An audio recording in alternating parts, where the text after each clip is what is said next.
अमर कथा गुरु रविदास जी की भाग तीजा।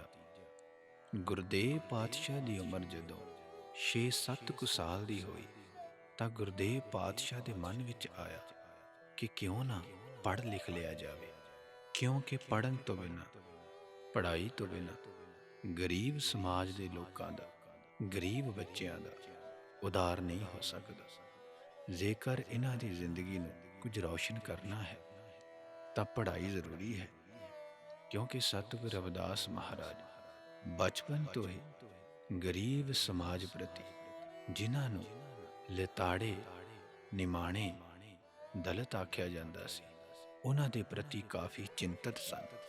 उन्हां दे लई कुछ करन दा जज्बा सतगुरां दे अंदर बचपन तो ही कुट-कुट के भरिया होया सी।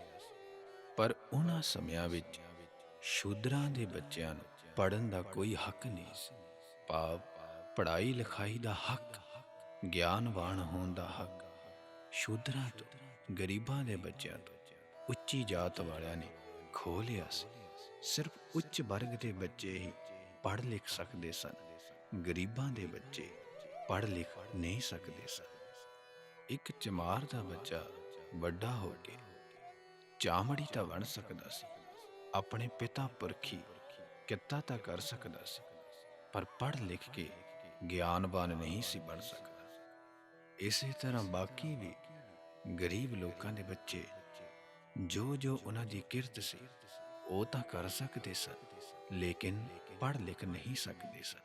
ਤੇ ਸਤਿਗੁਰੂ ਰਵਿਦਾਸ ਮਹਾਰਾਜ ਜੀ ਨੇ ਇਸ ਸਿਸਟਮ ਪ੍ਰਤੀ ਵੀ ਆਪਣੀ ਆਵਾਜ਼ ਬੁਲੰਦ ਕੀਤੀ।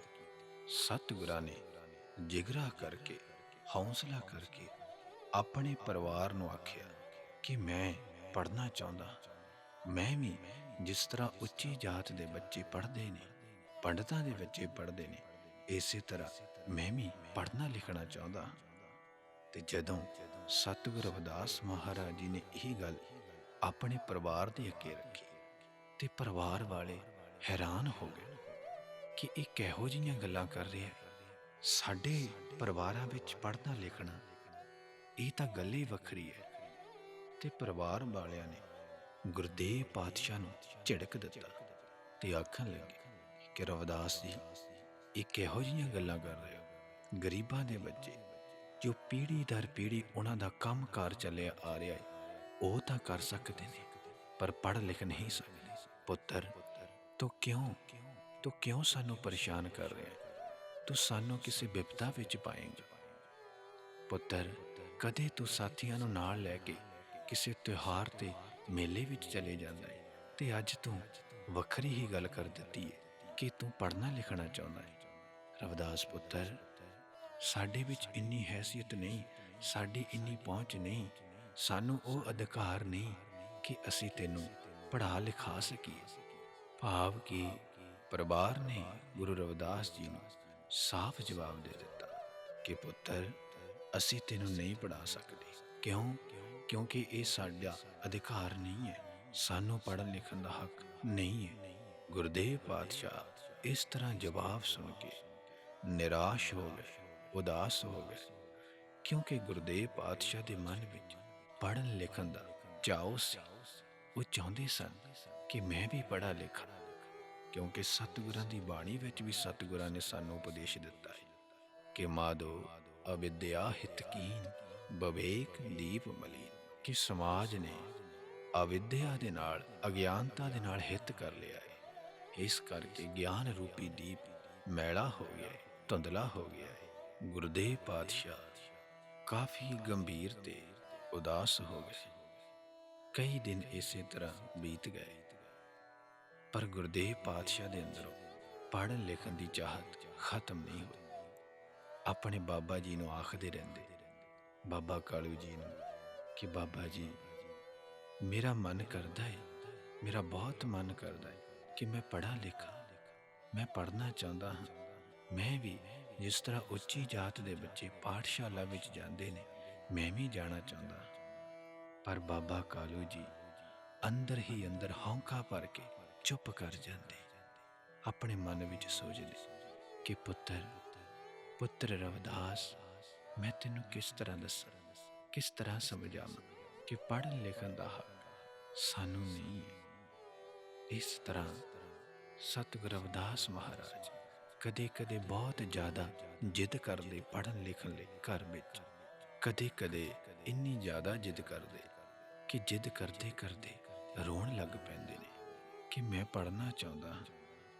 ਤੇ ਆਖਰ ਇੱਕ ਦਿਨ ਗੁਰਦੇਵ ਪਾਤਸ਼ਾਹ ਦੀ ਜਿੱਦ ਅੱਗੇ ਬਾਬਾ ਕਾਲੂ ਜੀ ਨੇ ਫੈਸਲਾ ਲਿਆ ਕਿ ਉਹ ਆਪਣੇ ਪੋਤਰੇ ਦੇ ਪੜ੍ਹਨ ਦੇ ਲਈ ਕੋਈ ਨਾ ਕੋਈ ਇੰਤਜ਼ਾਮ ਜ਼ਰੂਰ ਕਰਨਗੇ। ਇੱਕ ਦਿਨ ਬਾਬਾ ਕਾਲੂ ਜੀ ਕਾਂਚੀ ਸ਼ਹਿਰ ਦੇ ਪੰਡਤ ਦੀ ਪਾਠਸ਼ਾਲਾ ਦੇ ਬਾਹਰ ਖੜ ਕੇ ਪੰਡਤ ਨੂੰ ਪੁਕਾਰਨ ਲੱਗੇ। ਕਿਉਂਕਿ ਬਾਬਾ ਕਾਲੂ ਜੀ ਸ਼ੂਦਰ ਸਨ, ਇਸ ਲਈ ਪਾਠਸ਼ਾਲਾ ਦੇ ਅੰਦਰ ਨਹੀਂ ਦਾਖਲ ਹੋ ਸਕਦੇ ਸਨ।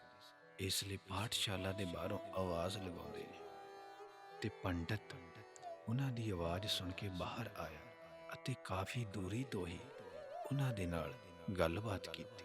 ਤੇ ਬਾਬਾ ਕਾਲੂ ਜੀ ਨੇ ਜਦੋਂ ਪੰਡਤ ਨੂੰ ਆਪਣੇ ਮਨ ਦੀ ਗੱਲ ਦੱਸੀ ਕਿ ਪੰਡਤ ਜੀ, ਮੇਰਾ ਪੋਤਰਾ ਰਵਿਦਾਸ ਜਿੱਦ ਕਰ ਰਿਹਾ ਕਿ ਉਹ ਪੜ੍ਹਨਾ ਲਿਖਣਾ ਚਾਹੁੰਦਾ, ਕੀ ਤੁਸੀਂ ਮੇਰੇ ਪੋਤਰੇ ਨੂੰ ਪੜ੍ਹਾ ਸਕਦੇ ਹੋ?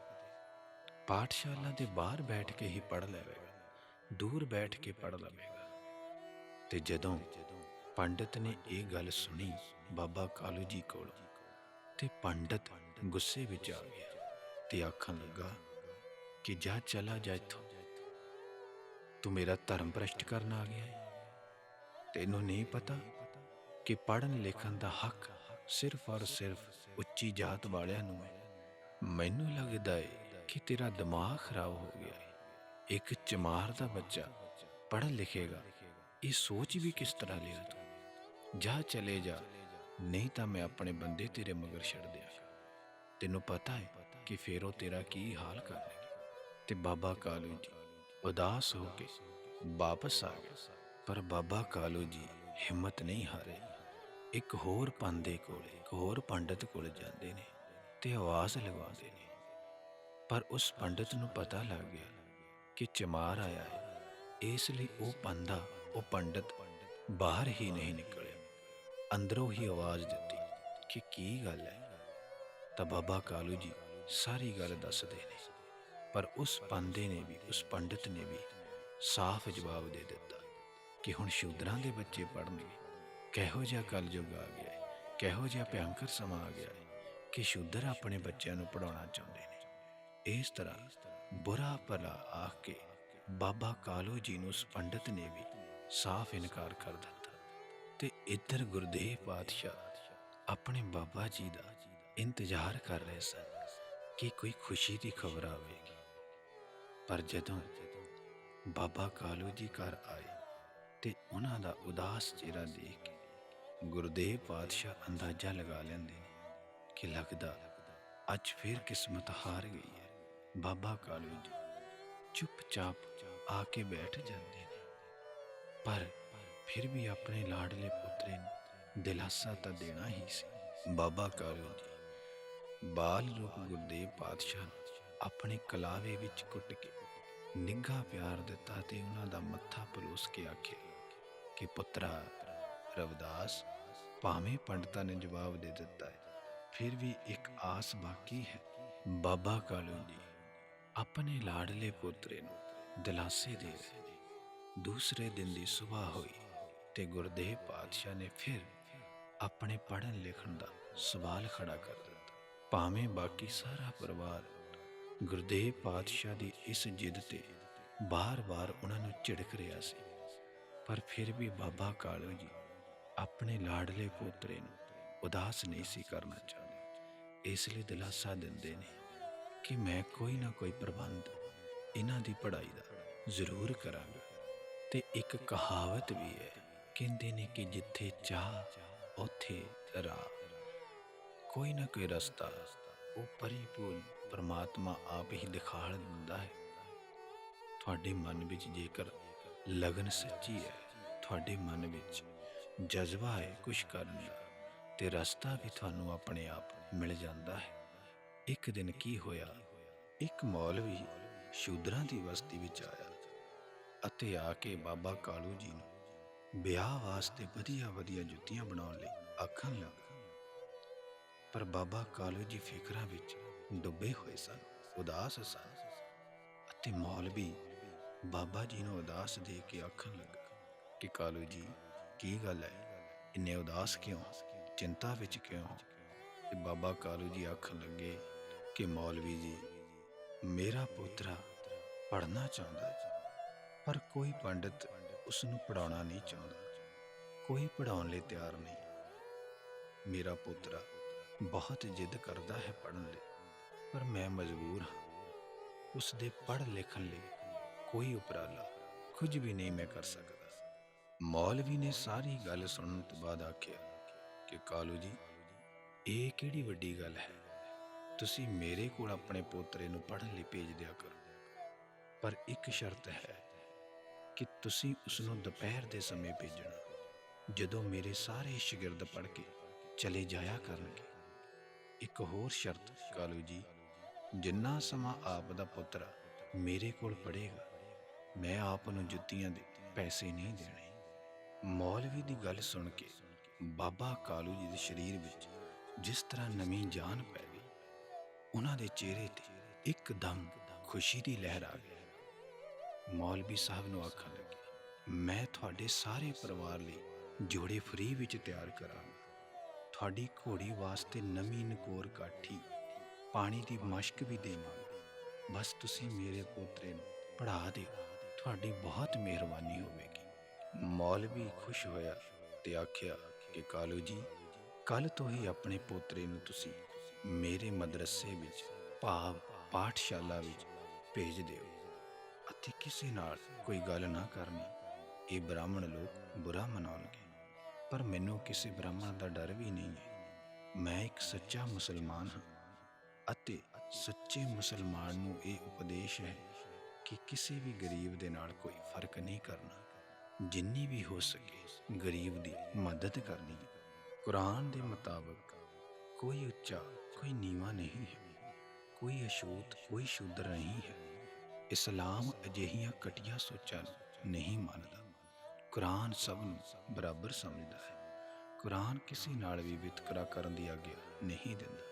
ਮੇਰੇ ਲਈ ਤੇਰਾ ਪੋਤਰਾ ਰਵਿਦਾਸ ਵੀ ਉਹਨਾਂ ਸਾਰੇ ਬੱਚਿਆਂ ਵਰਗਾ ਹੀ ਹੈ ਜਿਨ੍ਹਾਂ ਨੂੰ ਮੈਂ ਤਾਲੀਮ ਦਿੰਦਾ, ਸਿੱਖਿਆ ਦਿੰਦਾ, ਪਰ ਸਮਾਜ ਸ਼ੂਦਰਾਂ ਨੂੰ ਨਫ਼ਰਤ ਕਰਦਾ ਹੈ।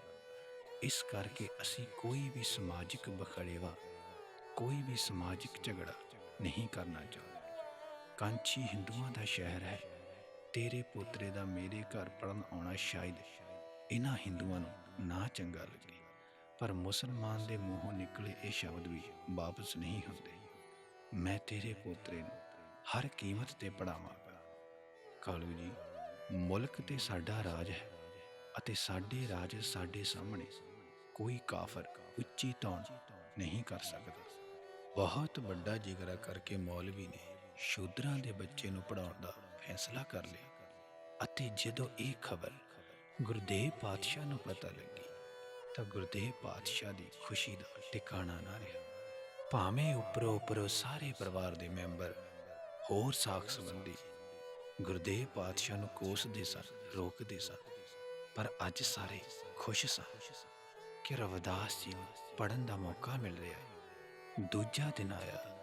ਗੁਰਦੇਵ ਪਾਤਸ਼ਾਹ ਖੁਸ਼ੀ ਨਾਲ ਤਿਆਰ ਹੁੰਦੇ ਨੇ, ਨਵੇਂ ਬਸਤਰ ਪਾਏ ਨੇ, ਫੱਟੀ ਬਸਤਾ ਲੈ ਕੇ ਆਪਣੇ ਬਾਬਾ ਜੀ ਕਾਲੂ ਜੀ ਦੇ ਨਾਲ ਮੌਲਵੀ ਕੋਲ ਪੜ੍ਹਨ ਜਾ ਰਹੇ ਹਨ। ਅਤੇ ਮੌਲਵੀ ਨੇ ਬਾਲ ਰੂਪ ਰਵਿਦਾਸ ਜੀ ਨੂੰ ਪਿਆਰ ਦੇ ਨਾਲ ਬੁਲਾਇਆ, ਆਪਣੀ ਗਲਵਕੜੀ ਵਿੱਚ ਲਿਆ ਅਤੇ ਕੁਝ ਮਠਿਆਈ ਖਾਣ ਲਈ ਦਿੱਤੀ। ਮੌਲਵੀ ਨੇ ਪਹਿਲੇ ਦਿਨ ਜੋ ਗੁਰਦੇਵ ਪਾਤਸ਼ਾਹ ਨੂੰ ਸਬਕ ਦਿੱਤਾ, ਪਾਠ ਦਿੱਤਾ, ਤਾਂ ਗੁਰਦੇਵ ਪਾਤਸ਼ਾਹ ਨੇ ਉਹ ਸਬਕ ਘਰ ਜਾਣ ਤੋਂ ਪਹਿਲਾਂ ਹੀ ਮੌਲਵੀ ਨੂੰ ਯਾਦ ਕਰਕੇ ਸੁਣਾ ਦਿੱਤਾ। ਮੌਲਵੀ ਬੱਚੇ ਦੀ ਹੁਸ਼ਿਆਰੀ ਤੋਂ ਹੈਰਾਨ ਹੁੰਦਾ ਹੈ। ਉਸ ਨੂੰ ਇਲਮ ਹੋ ਗਿਆ, ਗਿਆਨ ਹੋ ਗਿਆ ਕਿ ਇਹ ਬਾਲਕ ਕੋਈ ਸਧਾਰਨ ਬਾਲਕ ਨਹੀਂ ਹੈ।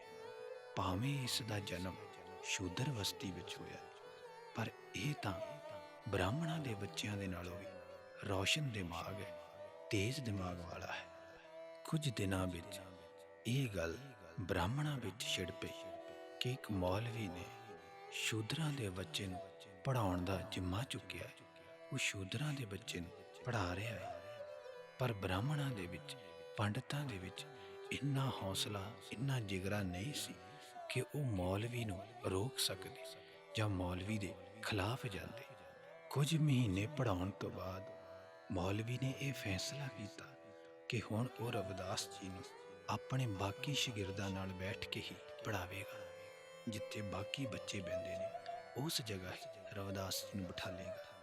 ਜਦੋਂ ਮੌਲਵੀ ਨੇ ਇਹ ਗੱਲ ਬਾਕੀ ਸ਼ਾਗਿਰਦਾਂ ਅੱਗੇ ਰੱਖੀ ਤਾਂ ਸਾਰੇ ਬੱਚੇ ਮੰਨ ਗਏ ਅਤੇ ਹੁਣ ਗੁਰਦੇਵ ਪਾਤਸ਼ਾਹ ਬਾਕੀ ਬੱਚਿਆਂ ਦੇ ਨਾਲ ਬੈਠ ਕੇ ਪੜ੍ਹਨ ਲੱਗੇ।